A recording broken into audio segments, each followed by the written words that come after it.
So what I'm finding out is starting a golf apparel brand is extremely tough. There are thousands and thousands and thousands of golf apparel brands out there. But here's what I did to grow my brand 300% before we even launched.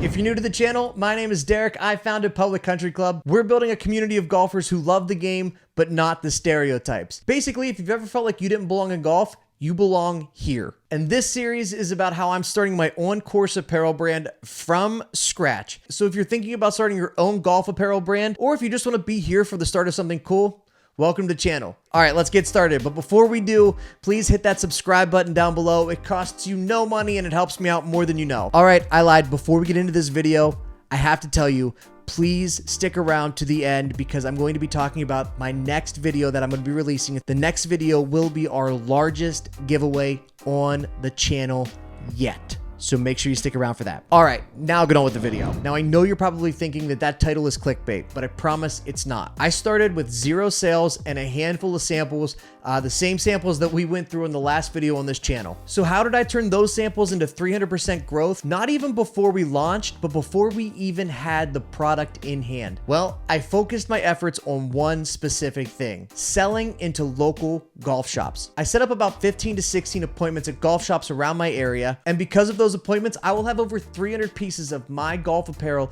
in golf shops across Western Pennsylvania. How did I do it? Well, I cheated a little bit. So I worked in the golf industry for about 10 years in sales. I worked with Callaway, PXG, Cobra, but even through my time in golf sales, I never sold apparel. I knew the apparel side of things would have challenges of its own, and I was a little nervous about finding out what those challenges were. But I did have a good working relationship with a couple dozen golf courses in the area that were more than happy to meet with me and give me some feedback on the line. I had a little bit of a buffer, right? I didn't want to go into this blind. So what I did was I set up a few meetings with friends who were head golf professionals in the area and basically had them grill me with questions that they would ask any of their other sales reps. And if I didn't have the answer, I knew that I had to go back and find that answer. This also helped me refine my sales pitch, right? Because when you first go in, it's a little bit of a jumbled mess. You know you're so passionate and excited about the brand, but you need to convey that same passion and excitement without overselling or overwhelming the person that you're talking to. So the goal with this was very simple. Get feedback, improve the sales pitch, and determine which pieces in the line people actually like. And what's crazy is even with courses that I had no relationship with, I had a pretty solid success rate on at least getting a handful of pieces in the shop for the upcoming season. So my biggest takeaway here is start with people you trust, refine your sales pitch, and get ready for real appointments with people you don't have a relationship with. The second part of this is what I expected to happen versus what actually happened. So my biggest thing is if you want to start a new brand, you have to have a plan in place, right? Do you want to just sell online? And do you want to rely on the fact that you're great at Facebook ads and you have a strong connection of friends and family who will purchase your product, wear your product, and tell other people about your product? If you want to do that way, that's completely fine. I knew that I was probably going to have to go in it a little bit different. And I wanted to really kind of attack an area that I knew, which was talk to golf professionals, get their opinion on the clothing line, and see if they would carry any in their shop. To me, that was a much smarter way because even though you're making smaller margins when you're selling into golf shops, you're able to kind of move a little bit more inventory. And the biggest thing for me was I'm not a Facebook ads expert, right? I've ran a handful of them. They've done okay, but I've never really sat down and tried to figure out how to make them that much better. But what I can do is I can have a conversation with a person and I can look you face to face. I can put these products in your hand, explain to you why I'm passionate about them, get you just as excited about that, and then let's get some of these in your shop and get these in the hands of your members. My biggest thought from this is that every time I put a piece of clothing in a golf shop around this area, it's not just a piece of clothing in that shop. It is literally a business card for my brand, right? I can't make you feel the fabric and the quality through a Facebook ad. But if it's hanging in a pro shop where you're playing that day and you see that it's less expensive than some of the higher end brands, then you may just walk over to it and give it a chance. So to me, every piece of clothing that I put in a golf shop was a business card, right? My brand, our name, our logo will be in that shop no matter when you're coming to play, no matter what time of day it is. And that's my target audience. My target audience is golfers who are playing golf in this area, right? Do I want to take a chance and make a Facebook ad and hopefully target those people? Sure, I'm going to have to do that. That's just part of the brand. However, I know with a 100% success rate that if you're in that pro shop and you're about to pay golf, you're a golfer in this area and this brand can be for you. So let's talk about the wins, which there are a few. One, the hand test.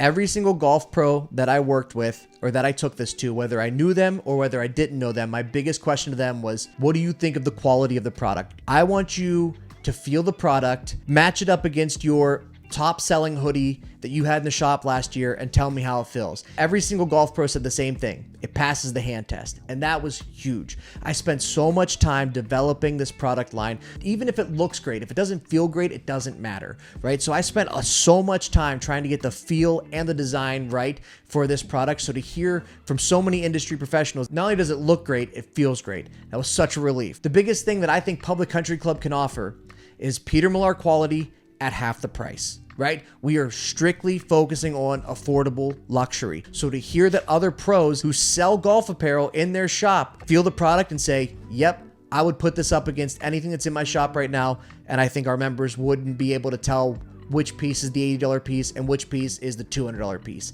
And that was exactly what I wanted. Another win for us is the fact that we are in 10 golf shops right now. The biggest thing with that is that's less unsold inventory that I have to worry about. The other win that I was able to do was the first couple accounts that I went to, I knew the pros there were players. So they played in all of the section events. They play in tournaments with members. They play a lot of golf. So what I said was, hey, if you bring a couple pieces in, I'll give you a piece to wear if you will wear it in some of the section tournaments. My hope is that they do wear it in these section tournaments and another local pro that they're playing with sees it and says, what the heck is that? And where did you get it? And how can I get it for my shop? I can't go and sign Victor Hovland on the PGA Tour or Ricky Fowler to wear our stuff. But what I can do is I can give my product to a handful of golf professionals in my area, have them wear it, and then hopefully generate some buzz with other local golf shops in the area, other local head pros in the area. So they want to bring my product in either this year or maybe next year when we have our new product line. The third big win is cold calling works, and it sucks. It sucks to cold call. It is the worst thing in the world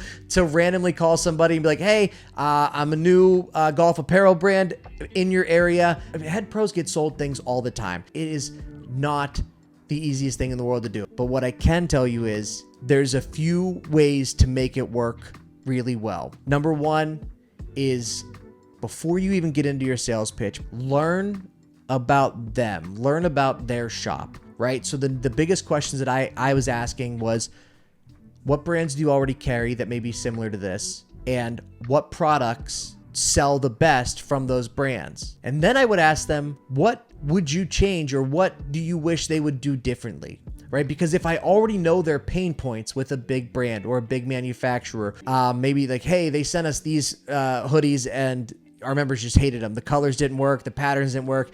We would never even touch these again, right? Now, if I know what didn't work, I can pivot that to what we can do better and how we can make it work. So cold calling does suck, but it does work if you do it the right way. Go in, have a conversation. Honestly, with a cold call, have zero expectations. Zero expectations of getting a sale. The biggest thing you can do is put the product in front of the people, let them know that you exist, because if you're not cold calling, they don't even know you exist. So let them know that you exist, and then next time you come around, they're like, hey, there's Derek with Public Country Club. Cool. But a lot of times, I'm telling you, they will take a chance on you if you're just genuine and you can offer a good product. Obviously, it wasn't all wins and sunshine. There were some negatives that definitely happened. Some shops couldn't order, right? They're corporate mandated to carry a specific number of brands, and they weren't able to break that. And because I'm not a big vendor, I can't submit to be a vendor in those shops. And that happens, and that's fine. The second biggest thing was between the time I got my samples and the time that I placed the initial order, because I wanted to see exactly how many pre-sales we would get within the first couple weeks of taking the samples around before placing the bulk order. Because that was kind of like the end of the year into the new year, my manufacturer changed the minimum order quantities. And there's nothing I can do about that. And so what ended up happening is I'm going to have about 125 to 200 more pieces than I initially anticipated. But here's the thing. this is a business and I'm running it as a business. And sometimes you got to take a chance on yourself and order a little bit more because that's what you need to do. It just has to motivate you to want to sell a little bit more. It freaked me out a bit too, because obviously the more you have, the more out of pocket you have up front. And that's scary to invest in when you're first starting out. But you have to have faith in it. You have to trust it. Could I get burnt on it? Sure, I could get burnt on it. But here's what I'm willing to bet. All the golf pros that I talked to up to this point aren't going to be wrong, right? Every single golf pro that I talked to, whether I knew them or whether I didn't know them, they all said the same thing. They liked the designs, they liked the product, and they weren't just being nice because they didn't love every print. You know, there are a handful of golf shops that are like, this will never sell in my shop.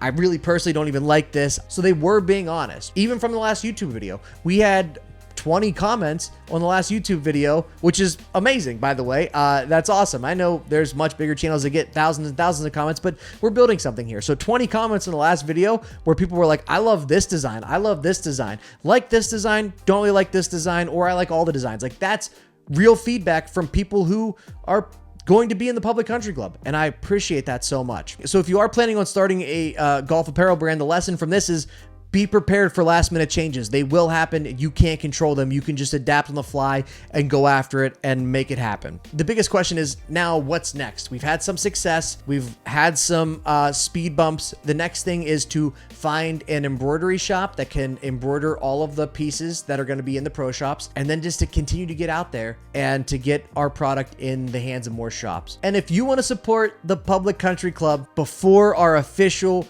apparel drop in April, it is very simple. All you have to do is like this video, subscribe to the channel, and if you could, follow us on Instagram, Public Country Club, and send me a DM with your email. I'll put you on our email list. I'm not going to spam you. I don't have time to spam you. All right, so I'm not going to spam you. I'll put you on the email list, and when the site drops in April, there will be a special gift for everybody who orders with the initial drop. Now, the next video that's going to be dropping is something different than we've done up to this point. I teased it in the beginning of the video, and I think you're going to love it because it is our biggest giveaway yet. Let me explain. The next video that we're going to make, because it's Western Pennsylvania and it's February and we can't golf outside, I'm going to be playing indoor golf in my studio, aka my garage. And for every birdie that I make during my round, we will be giving away a Public Country Club gift card, which can be redeemed as soon as the store launches in April. Make sure you check that video out. Should be up next week.